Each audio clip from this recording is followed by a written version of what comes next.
Hi, I'm Nikki Lovegrove and today I'm showing you how to make a fur and ash heart necklace using one of my new little heart in heart settings.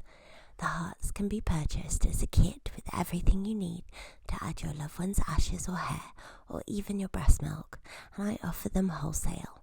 I've linked to all the supplies I'm using in the video description, which are for sale on my website keepsakersupplies.com. This tutorial is dedicated to Luna, a dog who was named after the moon and has sadly passed away. We sent her owner a kit in the post with a pot for Luna's fur and her ashes. Lay out all of your supplies and have your UV lamp or pen light to hand. Today I'm using alcohol ink to try to get a chocolate colour because Luna was a chocolate Labrador. I'm trying out the coffee coloured alcohol ink first, but as you can see when I mix it with resin, the colour is too cool for chocolate, so I tried the brown colour, which was perfect. Mix a single drop of the alcohol ink with the UV resin on some label backing paper with a cocktail stick. Put the heart on something you can hold. I use an upside down ramekin with a little bit of white tack. Mix it well and place a very thin layer into the bit of the heart where you want the colour. Put it around the base and up the sides. Make sure it's not too thick because you need thin layers to keep enough room for the fur. Pop it into your UV lamp for 60 seconds to cure. Once it's cured, remove it from the lamp and add a tiny bit of clear resin into the smaller heart.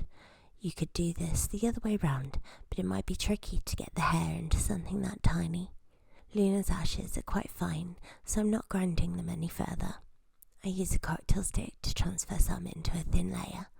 One of the pieces is a little big, so I remove it and add a little bit more of the ashes.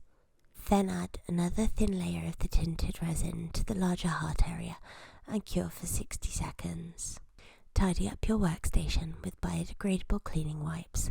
Now prepare the fur by selecting a pinch a little longer than needed. Place the pinch of hair onto the label backing paper and add a drop of resin. The resin stops the hair blowing away and I'm making sure it's all soaked. Then I use a pair of sharp hairdressing scissors to cut the length I think I'll need.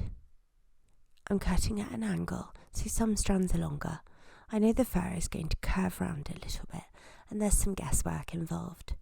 Spend plenty of time adjusting the position of the fur and pressing down any strands which are poking out or remove them completely. Worst case scenario, you can sand them off after this layer is cured, but it's much faster to try to get this right the first time round. Before you cure, add another layer of clear resin and ashes to the small heart.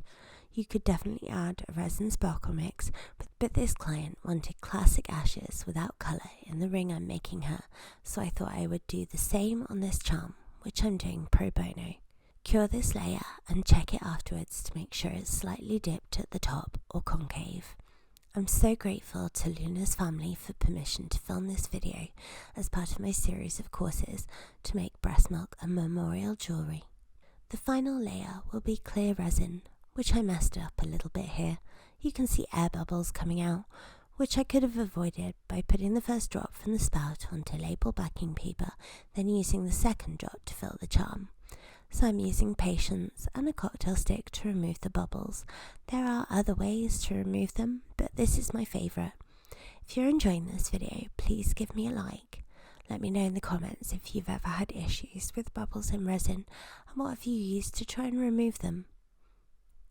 Add a tiny bit more clear resin if needed, then give the charm 5 minutes to settle and allow any micro bubbles to pop before you cure it. I cured on a low heat setting for 99 seconds, then let it cool completely. Then I repeat twice more to ensure the top isn't sticky. This is the finished charm. What do you think? Thanks for watching. Now relax and do some crafting.